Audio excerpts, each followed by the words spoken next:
Good afternoon, everyone. This is the news with b.c.begley. I am your host, and it's Monday, December the 29th, 2025. I hope everybody had a wonderful Merry Christmas. And now let's get into the top news stories for today. Corporate bankruptcies hit a 15-year high in 2025, with at least 717 companies filing for Chapter 7 or 11 through November, a 14% increase from 2024. This, according to S&P data cited by the Washington Post. Companies blamed inflation, high interest rates, and President Donald Trump's trade wars, which raised costs and disrupted supply chains, especially for import-dependent firms.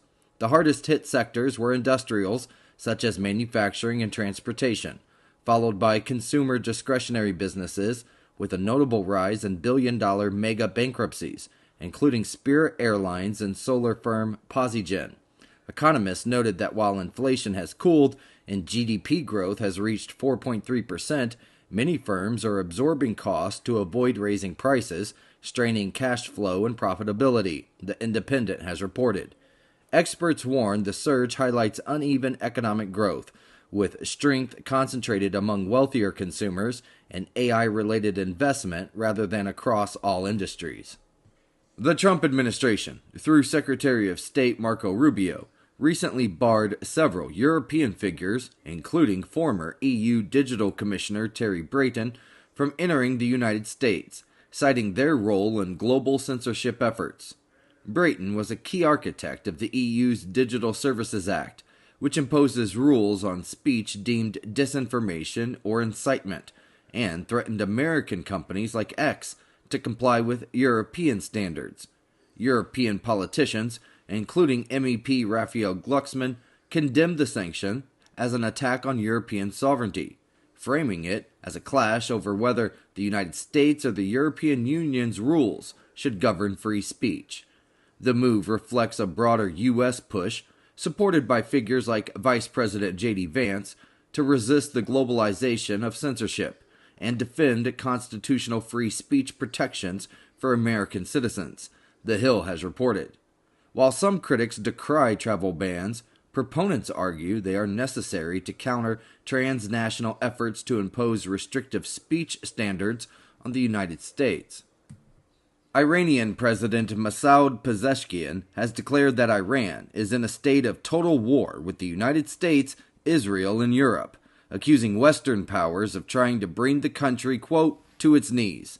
He claimed Iran's military is stronger now than before Israel's June strikes, which sparked a 12-day conflict involving U.S. attacks on Iranian nuclear facilities.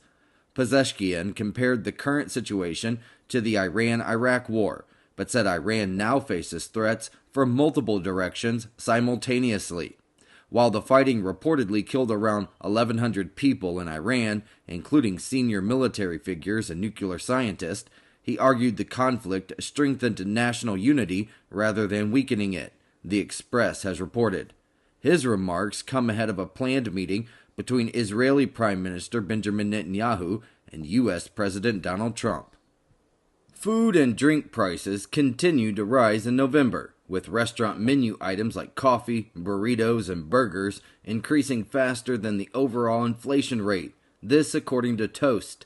Cold brew prices rose 4.5% year over year, while regular coffee, burritos, and burgers each climbed about 3%. Despite high cost, interest in beef surged in 2025 as the high-protein trend boosted home cooking, though shoppers favored cheaper cuts like chuck roast and ground beef over premium steaks. Fetch data also showed strong growth in sales of protein-focused packaged foods, such as cereal, granola, and pasta, Fortune has reported. Still, inflation is straining household budgets, with about 2/3 of shoppers saying they struggle to afford groceries, and 3/4 cutting back on other spending, especially entertainment, travel, and dining out. U.S. President Donald Trump and Ukrainian President Volodymyr Zelensky are currently meeting in Florida to push forward a potential peace deal to end the war in Ukraine. President Trump said he believes the framework for an agreement exists, while Zelensky emphasized that outcomes depend on continued pressure on Russia and support from Ukraine's partners. The talks follow a major Russian missile and drone attack on Kyiv that killed at least one person and injured dozens. President Trump also confirmed recent phone calls with Russian President Vladimir Putin and said he plans further talks after meeting Zelensky, though Moscow has dismissed the idea of a temporary ceasefire, NBC News has reported.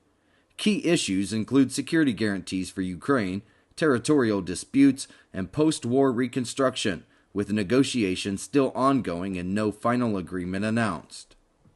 Archaeologists have renewed interest in the possible location of Noah's Ark after pottery fragments were discovered near a boat-shaped formation on Mount Ararat in eastern Turkey. The ceramics, found close to the formation, suggest human activity in the area between 5500 BC and 3000 BC, a period that some associate with the biblical flood. Researchers say the site's size and shape broadly align with the ark's dimensions as described in the book of Genesis. Scientists involved in a dedicated research team have also found evidence that sustained human life was possible there from the Chalcolithic period onward, the Metro has reported. The findings have prompted calls to protect the site as tourists have been removing stones and artifacts, risking damage to its archaeological and religious significance. More than 30 million people across the Midwest and the Northeast are under winter weather alerts as a powerful storm system disrupts holiday travel. Blizzard conditions with strong winds and whiteout visibility have affected parts of the Midwest, causing road closures, power outages, and significant flight delays, and cancellations nationwide. Severe thunderstorms and possible tornadoes have also damaged communities in Illinois as a sharp cold front sweeps across the central United States. Temperatures are dropping rapidly behind the front, shifting from above average warmth to well below normal in many regions, CNN has reported. With over 100 million people expected to travel by car for year-end trips, authorities are urging the public to avoid unnecessary travel due to dangerous conditions. China has launched live-fire military drills around Taiwan, describing them as a warning to Taiwan independence forces and foreign interference. The People's Liberation Army deployed naval, air, missile, and Coast Guard forces to encircle the island in an exercise called Justice Mission 2025. Taiwan condemned the drills as an escalation that threatens regional stability and said it had responded with its own combat readiness measures. Analysts say the exercises appear larger and closer to Taiwan than usual and explicitly test China's ability to block international involvement, The Guardian has reported. The drills come amid heightened tensions involving U.S. arms sales to Taiwan, Japanese warnings of possible involvement, and Beijing's ongoing push for reunification. Two helicopters collided mid-air near Hamilton Municipal Airport in southern New Jersey on Sunday, killing one pilot and injuring the other. The aircraft involved were an N-Storm F-28A and an N-Storm 280C, both of which crashed into a field and were severely damaged, with one engulfed in flames. Emergency responders airlifted the victims to a trauma center, with one reportedly in possible cardiac arrest.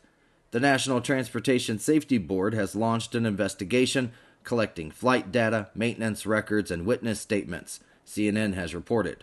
Local officials and senators expressed condolences, while authorities urged bystanders to stay clear of the crash site.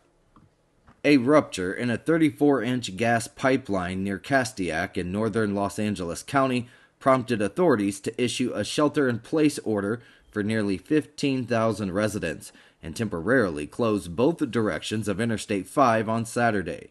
No explosions or injuries were reported, and officials said there was no immediate danger, though some residents smelled natural gas. Hazmat crews responded, and SoCal Gas later identified and stopped the leak while investigating its cause, noting significant land movement near the break. The highway closure caused major traffic backups for hours, affecting post-holiday travelers, ABC News has reported. The shelter-in-place order was lifted on Sunday, and authorities continue assessing the pipeline damage and planning repairs. Okay, here's a look at the live weather radar from the National Weather Service. And now let's take a look at the National Weather Forecast for today. A potent winter storm is peaking this morning across the upper Midwest and Great Lakes, bringing blizzard conditions, heavy snow, and freezing rain in New England. Snowfall may exceed 2 feet along Lake Superior, while a mix of snow, sleet, and freezing rain will transition into rain in New England later on today. The storm will move quickly into southeastern Canada with lingering lake effect snow in the Great Lakes and the upper Midwest through Wednesday. An Arctic cold front will sweep south, ending the recent record warmth across the central part of the U.S. and the South, with temperatures 30 to 40 degrees colder than yesterday, and scattered showers along the east coast and Florida. Meanwhile, the West remains mostly quiet, except for southeastern New Mexico and southwest Texas, where snow and gusty winds could create localized blizzard conditions. The FBI has sent additional agents and resources to Minnesota to crack down on large-scale fraud involving federal programs. This according to the FBI Director, Kash Patel. He said the agency has already dismantled a $250 million scheme that stole food aid intended for children during the COVID pandemic, resulting in dozens of indictments and convictions. Patel warned the case may represent only a small part of a much larger problem, with some suspects facing possible denaturalization and deportation. Federal prosecutors estimate up to $9 billion may have been stolen through fraud schemes linked to the state's Somali population, The Guardian has reported. The move comes amid heightened attention to alleged misuse of federal funds in Minnesota and viral reports of suspicious program payouts. Ukraine and Russia agreed to a rare temporary ceasefire around the Russian-occupied Zaporizhzhia nuclear power plant to allow repairs and reduce the risk of a nuclear accident. Despite this, Russia launched 48 drones overnight across Ukraine, killing a man in Sloviansk and injuring 5 others in the Kherson region. Drone strikes also caused fires and infrastructure damage in Odessa and Sumy, though no additional casualties were reported there.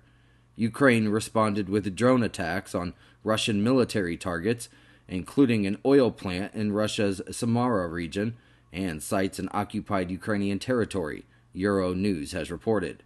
As the fighting continues, Ukrainian President Volodymyr Zelensky traveled to the United States and discussed a proposed peace plan.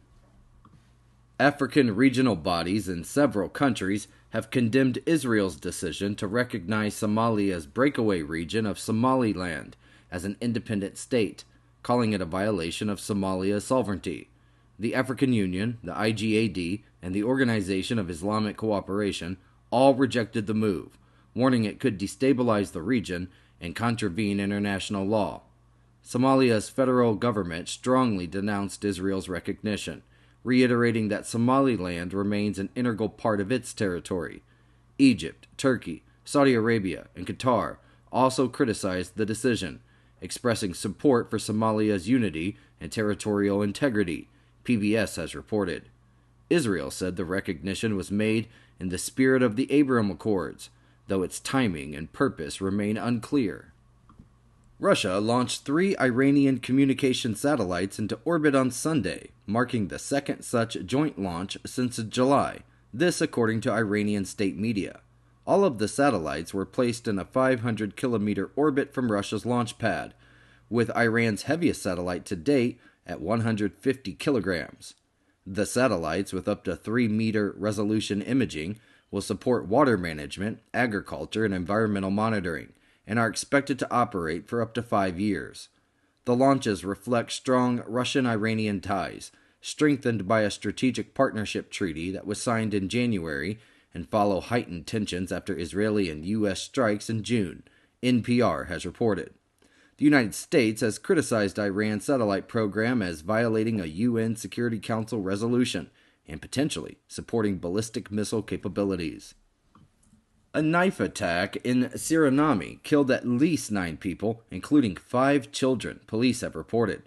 The victims included 4 of the attacker's own children, as well as neighbors who tried to intervene, with the deaths occurring across multiple homes. The 43-year-old suspect reportedly began the attack after a dispute with his estranged wife over picking up their children. Police intervened, and the suspect was injured during his arrest and is now hospitalized, while a sixth child and another adult remain seriously injured, the AP reported. Surinami's president expressed condolences, highlighting the tragedy in a country that has historically had low murder rates, though homicides rose sharply in 2024. NASA's SphereX Observatory has completed its first full sky map, collecting near-infrared data at 102 wavelengths since its launch in March of 2025. The map allows scientists to study the early universe's inflation and the distribution of organic molecules across space, providing unique information for each of the 102 wavelengths.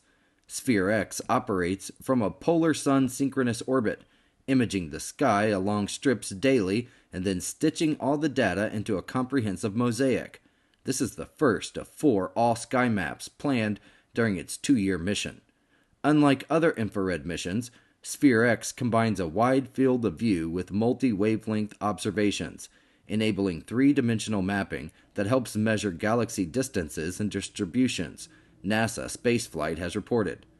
The observatory's data, published online for the public and scientific use, offers unprecedented insights into cosmic structures and the universe's formation processes. The Russia-Ukraine war has driven rapid innovation in ground-based military robots, which have shifted from primarily logistical roles to armed combat and tactical support. Ukraine's fleet includes foreign-supplied platforms, like the Themis, and domestically produced systems such as Targon 300 and armed droid TW-12.7 robot, while Russia fields modular systems like the Courier and the Omik, used for both supply and combat tasks. Ground robots are increasingly integrated with air-based drones for reconnaissance and intelligence, with Ukraine deploying small robotic scouts behind enemy lines, while Russia likely uses similar integration for surveillance and deployment. Both sides are also leveraging robots for engineering tasks, such as mine laying, bridging operations, and demining, compensating for losses in personnel and equipment, Forbes has reported. And as the war continues, soldiers are innovating new uses for these systems, and technological advancements from the drone industry are expected to enhance autonomy, sensors, and battlefield capabilities, signaling a major expansion of ground robot operations. Elon Musk has expressed concern over China's upcoming restrictions on silver exports, set to begin on January the 1st of 2026, which will require government licenses for companies to trade the metal. He warned that this move could disrupt industries reliant on silver, including electronics, medicine, and renewable energy, due to its critical electrical, thermal, and chemical properties. Musk highlighted that the restrictions could trigger a global supply shortage and drive up silver prices. This, in turn, may raise production costs across multiple sectors and impact the global economy, Yahoo Finance has reported. His comments emphasized the potentially serious consequences of China's export controls on silver. Brian Cole, the Virginia man arrested for placing pipe bombs outside the Republican and Democratic National Committees the night before January 6 of 2021, told investigators that he was not targeting Congress or the certification of Joe Biden's election win. This, according to a new court filing. In a lengthy interview after his December 4th arrest, Cole admitted planting the devices, which he intended to detonate with 60-minute timers, but said he chose the DNC and RNC because he, quote, did not like either party and saw them as appropriate targets.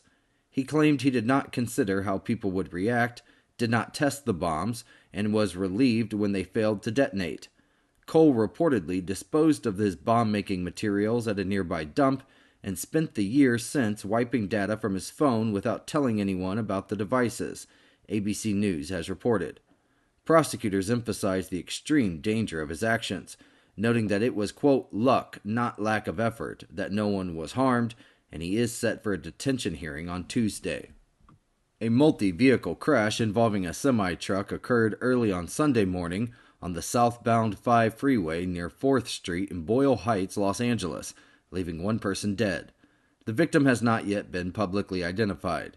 15 people were assessed for injuries, with 10 taken to local hospitals, though the extent of their injuries was not specified. The southbound 5 freeway was closed between 4th Street and the southbound 10 freeway connector for about 3 hours, CBS News has reported. Authorities are investigating the cause of the fiery crash.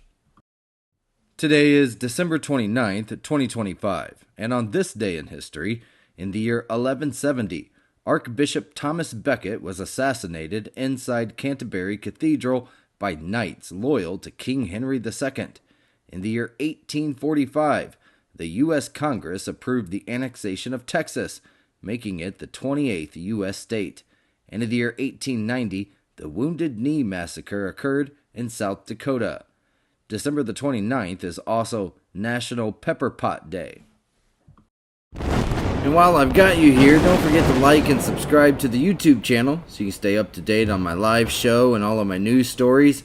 And now let's go to the last block of news for today.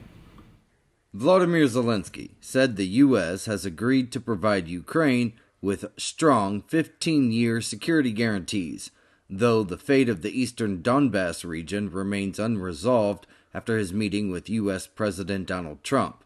The guarantees, which are part of a 20-point peace plan, would be voted on by both the U.S. Congress and Ukraine's parliament and are seen as crucial to deter further Russian aggression.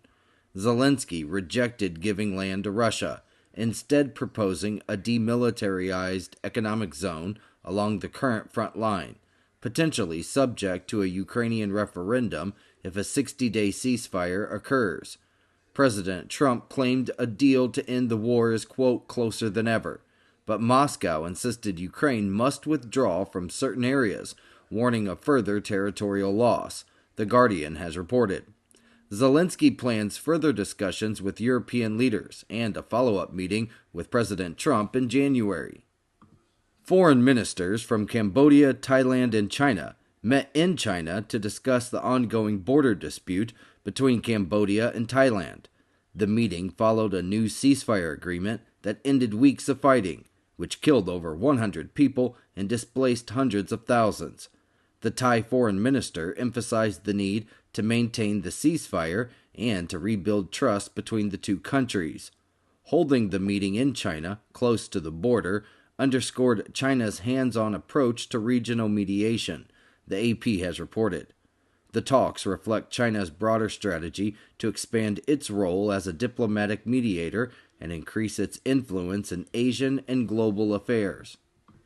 Kosovo's Prime Minister Albin Kurti appears set for another term after his Self-Determination Party won nearly 50% of the vote in early parliamentary elections. The snap election was called after Kurti's party failed to form a government following February's vote, which had caused a political deadlock. Kurti emphasized the need to quickly form a new government and urged voter participation to strengthen institutional legitimacy, while celebrations erupted among supporters. His government faces challenges, including tensions with ethnic Serbs, EU-mediated talks with Belgrade, and a struggling economy, as well as the upcoming presidential election in March, PBS has reported. Despite opposition accusations of authoritarianism and strained ties with the United States and the European Union, Kurti has promised stronger security measures and continues to pursue his political agenda. A train carrying 250 people derailed in southern Mexico near Nazanda, killing at least 13 and injuring 98, officials have reported. The train went off the rails while navigating a curve. Of those on board, 139 were reported out of danger, while 36 injured passengers remained under medical care, with at least 5 in serious condition. Mexican President Claudia Sheinbaum ordered senior officials to assist victims' families, and the Ministry of Interior is coordinating the response, Al Jazeera has reported.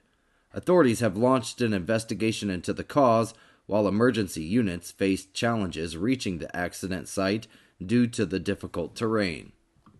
6 ISIS fighters and 3 Turkish police officers were killed in a shootout during a raid in northwest Turkey. The Turkish Interior Ministry said security forces conducted 108 overnight raids across 13 provinces targeting ISIS hideouts. One raid involved an exchange of gunfire, leaving 8 police officers and 1 night watchman wounded. 5 women and 6 children were safely evacuated from the targeted home during the operation, Al Jazeera has reported. Authorities imposed security measures, restricted access to the area, and temporarily suspended classes at a nearby school. North Korea fired long-range cruise missiles into the sea to test its nuclear deterrence, following progress on its first nuclear-powered submarine. The launches, which were praised by Kim Jong-un, were described as exercises in self-defense and war deterrence amid perceived external threats. South Korea and the United States remain on alert, noting the missile's low altitude, maneuverable capabilities could target warships and aircraft carriers. The tests come ahead of North Korea's ruling Workers' Party Congress and follow previous missile and anti-air launches, highlighting the country's push to expand its nuclear and weapons capabilities, ABC News has reported. Analysts suggest North Korea seeks to strengthen leverage in potential future negotiations with the United States, while continuing to develop advanced weapon systems. Okay, everybody, it's 26 past the hour. That is our show for today. I hope all of you have enjoyed it. I will see everybody tomorrow at 12 noon Eastern Standard Time for another episode of The News with B.C. Begley. And until then, I hope everybody has a wonderful day.